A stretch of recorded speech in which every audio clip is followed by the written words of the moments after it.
ઉનાળાની આ કાળઝાળ ગરમીમાં પીવાની ખૂબ મજા પડે તેવું ઠંડુ ઠંડુ 1 મિનિટમાં તૈયાર થઈ જાય તેવું ટેસ્ટી શરબતની રેસીપી આજે હું શેર કરીશ। બનાવવું એકદમ સરળ છે, કોઈ ચાસણી સિરપ બનાવવાની ઝંઝટ નથી અને નથી ખાંડ કે ગોળનો ઉપયોગ થવાનો, તો રોજ બનાવી અને તમે આરામથી પી શકો છો, કોઈ નુકસાન નહીં કરે। ઉલટાનું આ શરબત પીવાના ઘણા બધા ફાયદા થશે, જેમ કે પેટની બળતરા, મોઢામાં ચાંદા, એસિડિટી, ગેસ, કબજિયાત અને પગના તળિયામાં બળતરા થવી, શરીરની ગરમી ઓછી કરી શરીરને ઠંડક આપશે અને લૂથી પણ બચાવશે। તો ચાલો બનાવવાનું શરૂ કરીએ। તો એના માટે આપણે અહીંયા વરિયાળી લઈ લીધી છે। તો આજે આપણે વરિયાળીનું શરબત બનાવશું, પણ એકદમ ઝટપટ બની જાય એ રીતે, અને આમાં આપણે બિલકુલ વેસ્ટ કોઈ વસ્તુ નથી જવાની। જનરલ આપણે વરિયાળીનું શરબત બનાવીએ ને એમાં આપણે જે વરિયાળી છે એને પલાળી અને બનાવીએ છીએ, એટલે ઘણું બધું એમાંથી વરિયાળી છે વેસ્ટ જાય છે, પણ આજે આપણા આ શરબતમાં બિલકુલ વરિયાળીનો એક પણ દાણો વેસ્ટ નથી જવાનો અને ભરપૂર માત્રામાં વરિયાળી છે એના ગુણ આપને મળી રહેશે। એના માટે આપણે અત્યારે અડધો કપ જેટલી વરિયાળી લઈ લીધી છે। હવે વરિયાળી છે ને હલકી હલકી આપણે શેકવાની છે, વધારે નહીં પણ હલકી જ શેકશું। તો એના માટે કોઈ જાડા તળિયાવાળું વાસણ લઈ લીધું અને વાસણ છે હલકું ગરમ થાય એટલે લીધેલી વરિયાળી એડ કરી દીધી, સાથે 10 થી 12 જેટલા એલચીના દાણા એડ કરી દઈએ। એલચી છે એ પણ આપણું પાચન તંત્ર સુધારે છે અને પેટની તકલીફોથી આપને આરામ આપતી હોય છે। સાથે જ આપણે અહીંયા અડધી ચમચી જેટલા મરીના દાણા લીધા। મરીના દાણા છે એ વધારે નહીં લઈએ, બસ અડધી ચમચી જેટલા જ લેશું। આ મરી છે એ શરબતનો સ્વાદ તો વધારશે, સાથે પેટની જે તકલીફ છે એને પણ ઓછી કરશે કે દૂર કરશે। તો અહીંયા આ બધી વસ્તુ છે એને ગેસની ફ્લેમ મીડિયમ કે સ્લો રાખી અને સરસ એવી હલકી એવી શેકવાની છે। વરિયાળી છે તાસીરમાં એકદમ ઠંડી હોય છે, તો આપણે જે મરી એડ કર્યા એ ગરમીમાં આપને બિલકુલ નુકસાન નથી કરવાના, તો તમે આરામથી આ શરબત બનાવી શકો છો। તો અહીંયા આપણી વરિયાળી તમે જોઈ શકો છો હવે હલકી હલકી સુગંધ આવવા લાગી છે। કલર આપણે એનો બિલકુલ ચેન્જ નથી કરવાનો, એ વાતનું ખાસ ધ્યાન રાખશું, નહીતર શરબત છે એનો કલર સરસ નહીં આવે। તો અહીંયા આપણે આ જ રીતે સતત ફેરવતા રહી અને વરિયાળીમાંથી હલકી સુગંધ આવવા લાગે ત્યાં સુધી શેકી લીધી। તો વરિયાળી છે આપણી શેકાય છે ત્યાં સુધીમાં હું તમને યાદ દેવડાવી દઉં કે જો વિડીયો તમને થોડો પણ પસંદ આવતો હોય તો વિડીયોને લાઇક, શેર અને ચેનલ પર નવા હોય તો જલ્દીથી ચેનલને સબસ્ક્રાઇબ કરી દેજો આવા જ નવા વિડીયો જોવા માટે। હવે વરિયાળી જેવી શેકાઈ જાય એવી આપણે એને અલગ પ્લેટમાં લઈ લેવાની છે, જેથી કરીને આપણું જે વાસણ છે એ ગરમ હોય એમાં વધારે આપણી વરિયાળી શેકાય અને એનો કલર ચેન્જ ન થઈ જાય। તો જો અહીંયા વરિયાળી છે હવે આપણે એને હલકી એવી ઠંડી કરી લઈએ, પછી આપણે એમાં મીઠાશ માટે સાકરનો ઉપયોગ એટલે કે મિશ્રીનો ઉપયોગ કરવાના છીએ। તો આપણે અહીંયા ખાંડનો કે ગોળનો ઉપયોગ નથી કરવાના। મિશ્રી છે એ ઉનાળામાં મિશ્રી ખાવાના ઘણા બધા ફાયદા થતા હોય છે, આપને બધાને ખબર છે। ખાસ કરીને પેટની બળતરા, મોઢામાં ચાંદા અને ગરમીના લીધે આવી ઘણી બધી સમસ્યાઓ આપને બધાને થઈ જતી હોય છે। તો આપણે બહારથી શરબત નહીં મગાવીએ અને આપણે આ રીતે ઘરે બનાવશું તો ફાયદા પણ થશે, સસ્તું પણ પડશે અને સાથે ટેસ્ટી તો બનશે જ। તો જો અહીંયા કેટલી આપણે અડધો કપ જેટલી વરિયાળી લીધી હતી એની સામે આપણે 4 કપ જેટલી સાકર લઈ લેવાની છે, મિશ્રી લઈ લેવાની છે। તો જો અહીંયા સીધું જ માપ છે, જેટલી વરિયાળી છે એ જ કપથી 4 ગણી આપણે મિશ્રી લઈ લેવાની છે। હવે આપણી છે વરિયાળી એ ઠંડી થાય પછી મિક્સર જારમાં લઈ અને આપણે એનો એકદમ ફાઇન એવો પાવડર બનાવવાનો છે। તો તમે જોઈ શકો છો એકદમ સરસ પિસ્તા કલર જેવો આપણો પાવડર બનીને રેડી થઈ ગયો છે।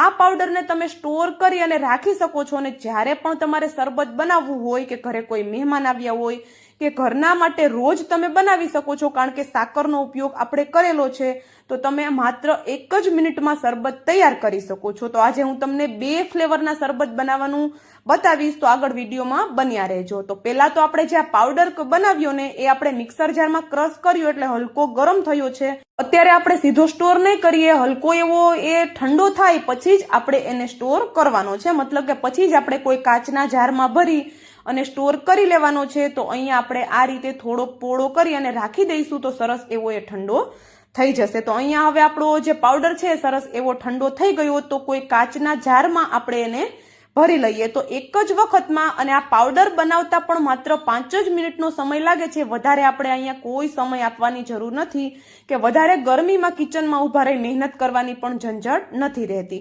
તો એકદમ સરળ એવું શરબત છે. તમે એક જ વખતમાં ઘણું બધું આ બનાવી અને રાખી શકો છો. બહાર રાખશો તમે આ પ્રીમિક્સને તો 2 મહિના અને ફ્રીજમાં 6 મહિના સુધી બિલકુલ ખરાબ નથી થતું.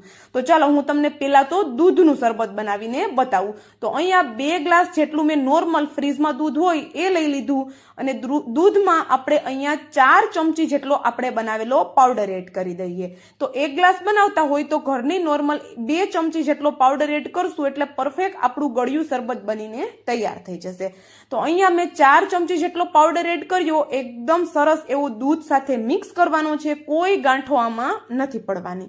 અને આ પાવડર છે એને તમારે ચાળી અને સ્ટોર કરવો હોય તો પણ તમે કરી શકો છો, પણ મને આ જ રીતે ગમે છે કારણ કે જે વરિયાળી છે એની હલકા જે આની ઉપર જે આવે છે મસાલાની જેમ, એ દેખાવમાં પણ સારું લાગે છે અને સાથે ટેસ્ટમાં પણ ખૂબ સરસ લાગે છે. તો હવે આપણે અહીંયા પલાળેલા તકમરિયા એડ કરી દીધા, બરફ એડ કરી દીધો, અને આપણું ઠંડુ દૂધનું શરબત તૈયાર છે. આ દૂધનું શરબત છે એટલું ટેસ્ટી લાગે છે કે બાળકોથી લઈ મોટા બધાને પસંદ આવશે.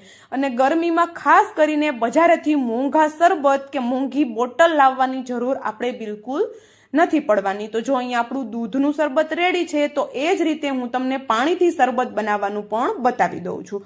તો એના માટે આપણે 2 ગ્લાસ જેટલું પાણી લઈ લીધું, નોર્મલ ફ્રીજનું ઠંડુ કે પછી તમે માટલાનું પાણી પણ લઈ શકો છો. એમાં પણ સેમ એ જ રીતે 2 ગ્લાસ લીધા છે તો 5 ચમચી જેટલો આપણે આ જે બનાવેલો પાવડર છે તે એડ કરી દેવાનો છે. અને આ પાવડર છે બિલકુલ પાણીમાં ઘોળવામાં પણ તકલીફ નથી પડતી. એકદમ સરસ એવો પાણી સાથે મિક્સ થઈ જાય છે. તો અહીંયા 4 થી 5 ચમચી જેટલો મેં પાવડર એડ કરી દીધો, સાથે પલાળેલા તકમરિયા એડ કરી દીધા. તકમરિયા છે અત્યારે ગરમીમાં ખાવાના ખૂબ ફાયદા થતા હોય છે.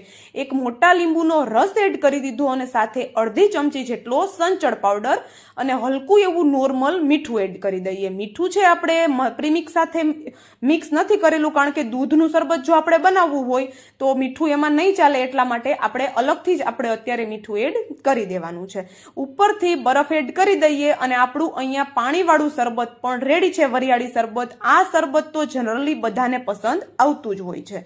તો જો આપણું એકદમ ઇન્સ્ટન્ટ 1 મિનિટમાં તમારે જેટલું બનાવવું હોય એટલું શરબત બનાવી શકો છો. અને ખાસ કરીને આ ગરમી છે, વેકેશન પણ છે અત્યારે, બાળકો ઘરે હોય છે, ઘરે મહેમાન પણ આવતા હોય છે, તો વધારે કિચનમાં આપણે માથાકૂટ ન કરવી પડે એના માટે આપણે આ શરબતનું પ્રીમિક્સ બનાવીને ફ્રીજમાં કે બહાર રાખી શકીએ છીએ.